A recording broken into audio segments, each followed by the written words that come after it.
Assalamu alaikum viewers. Today I am going to describe the steps you are going to do once you are asked to do the general physical examination of an individual. One thing you need to know that what is the purpose of doing a general physical examination of a patient?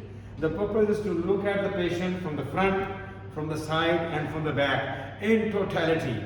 A panoramic view, you need to see that, and if you see any abnormality in the patient, then you proceed with the relevant systemic examination.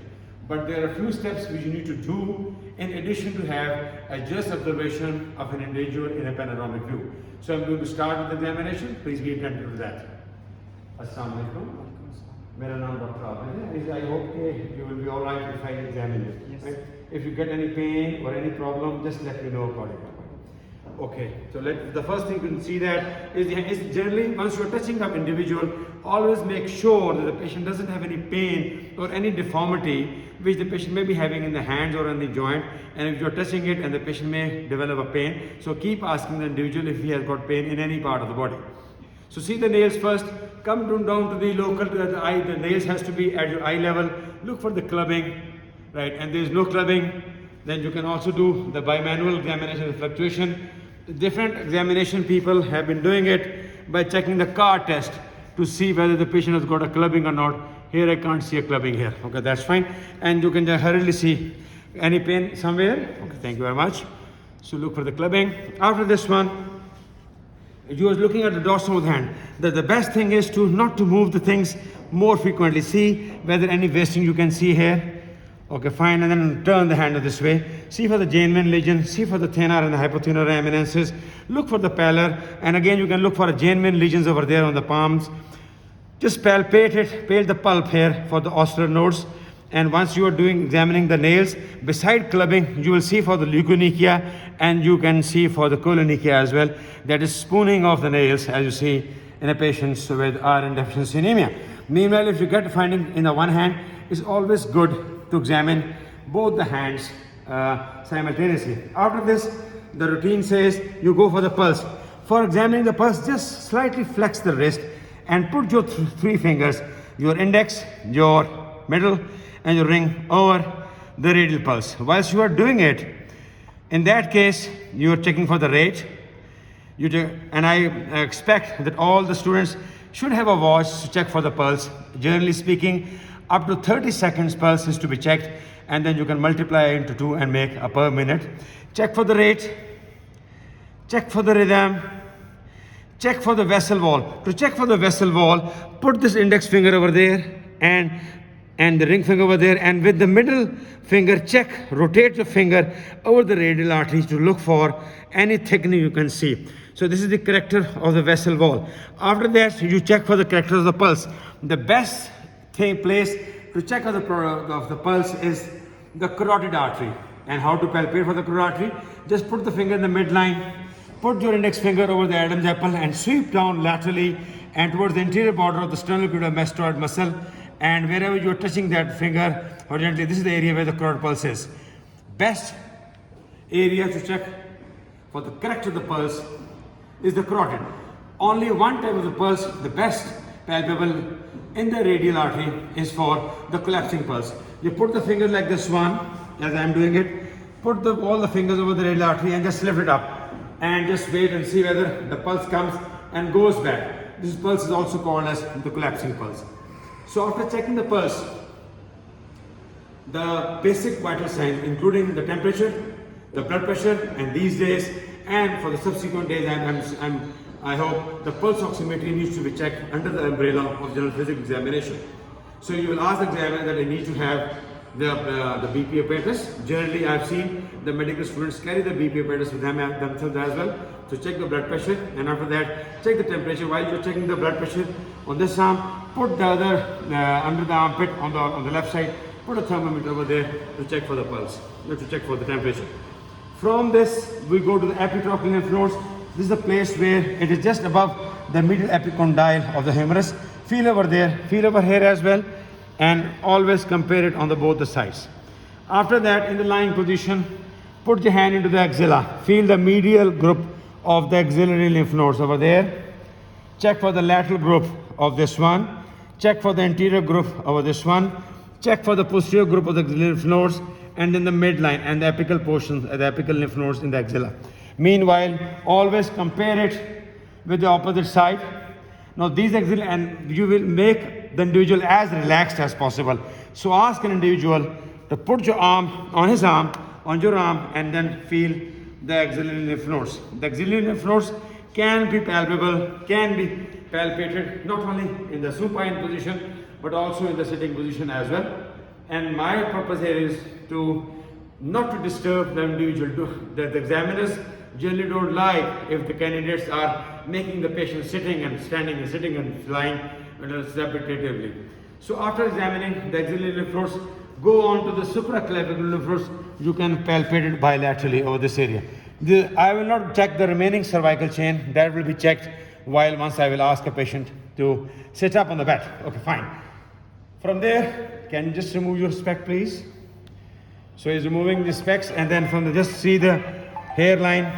See the hairline. Look for any erythema. Look for any scaly rash, right? In either in seborrheic dermatitis or in psoriasis. Look straight. Look at my palm. Look down, sir. And this is where to check for the jaundice. The upper sclera and conjunctiva area is seen basically for the jaundice, as this part of the sclera is less exposed to the dust and to the sun radiations. That leads to less probability of having a dirty sclera. So jaundice is best seen in the upper sclera and preferably in the daylight. It says generally it's a daylight here because not one of the tube lights I can see here. Then look up, sir. Look up for me, please. And then from here you'll see for the pallor in the while you are pushing or pulling down the inferior lid on both the sides. From there, take out the torch, and I'm going to see your nostrils, sir. So see the nostrils, see any deviation, and if you see any deviation, do mention that. In this case, I can see a bit of deviation towards the left side. Just open your mouth, sir. Just stick out your tongue. Show me your tongue, please. Say ah. Say ah. Okay. And open your mouth, sir, again. And अपनी ज़ुबान ताल्लुक के साथ लगाएं, ऊपर लेके जाएं. Right. This area you're going to see then ऊपर लगाएं ज़ुबान को. Right. So by this you are checking the inferior part of the tongue as well, because the pallor will be seen in the palms, the pallor will be seen in the inferior conjunctiva, the pallor will be seen on the tongue, while cyanosis will be seen on the inferior part of the tongue. But the cyanosis can also be seen in the nails as well. For the peripheral cyanosis, the best places to look for is at the nails of the hands, while for the central cyanosis, you look at the undersurface of the tongue. From there, you are not making the individual sit again. You just keep examining the patient. Look at the chest, look at the abdomen, look at any scar mark, look at any swelling, any pulsations, and you come down onto the feet. कहीं आपको दर्द तो नहीं हो रहा? And you just about 2 fingers above the medial malleolus, 2 fingers above the medial malleolus, press it over the bone. You are not pressing it on the muscle. Press it on the bone. If you are using one hand, I have seen that this is sometimes very painful. If you use 2 or 3 fingers, it is less painful. But whenever you are pressing on the skin, always tell the patient कि जी मैं आपके पैर को दबाने लगूं, थोड़ी सी दर्द आपको होगी, परेशान मत होइएगा. And then press it for about minimum of 15 seconds. Look for the patient gets any swelling there, any edema or any pitting there. After 15 seconds, remove that and just see that and just swipe the finger there if you see any edema or not. So after this, just quickly look at the toes, any deformities, any wasting which can be helpful. After this, you can wear your specs, please. आप panic पहन लीजिए और बैठ जाइए please. So you are making him first sit for the first time.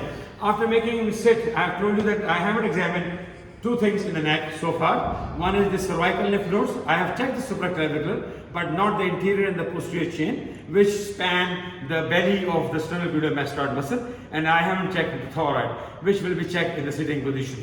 So once you are going there, with the one hand sweeping under the surface of the mandible, go back, or the angle of the mandible, go to the anterior border of the sternocleidomastoid, slow down, sweep down. Meanwhile, from the clavicular head of the sternocleidomastoid, swipe your finger on the back side of the sternocleidomastoid and slightly bend the neck here so that the maximally you can have the space to check. And then retroauricular lymph nodes and the preauricular lymph nodes and from there you can check for the occipital lymph node as well. And similarly, repeat the same system on the left side as well. Fall from the inframandibular lymph nodes, then anterior chain. From there, go back to the posterior chain, then the retroauricular area, and then the preauricular lymph nodes, and then the occipital nodes. So this completes the examination of the cervical lymph nodes. From there, you go for the thyroid. For the thyroid, just stand on the lateral side of the patient, on the right side of the patient, and just see the tangentially the thyroid. And tell the examiner, tell the candidate to just swallow a sip of, just like once you are swallowing a sip of water. Please swallow kare and see whether movement, and there is no movement, I can see that. Okay, fine. And then go closely and then feel the Adam's apple and sweep down, and then ask individual to swallow. Please swallow kijiye and see whether you can see any mass coming up. And whenever there is a thyroid pathology, if it is enlarged, then the thyroid will move once the patient is swallowing it. Meanwhile, ask a patient to spread the fingers in front and open the fingers, sir, and see, and just come down at the level of the hands to look for any tremors, which can be there in patients with hyperthyroidism, and then ask the patient to do this way. Meanwhile, you are checking it as in our part of the world, over 5% of the population has got a chronic hepatitis with secondary to hepatitis C. So always good to check for the tremor, for the flapping tremors. Now, while in a sitting position, look for top of that any swelling, any bumps, and then just palpate it, the whole spine. Any tenderness if the patient has got, just palpate it, and then in the end check for the sacral edema. And again push this area at least for 15 seconds, and after 15 seconds pull back your thumb and see whether edema is there or not.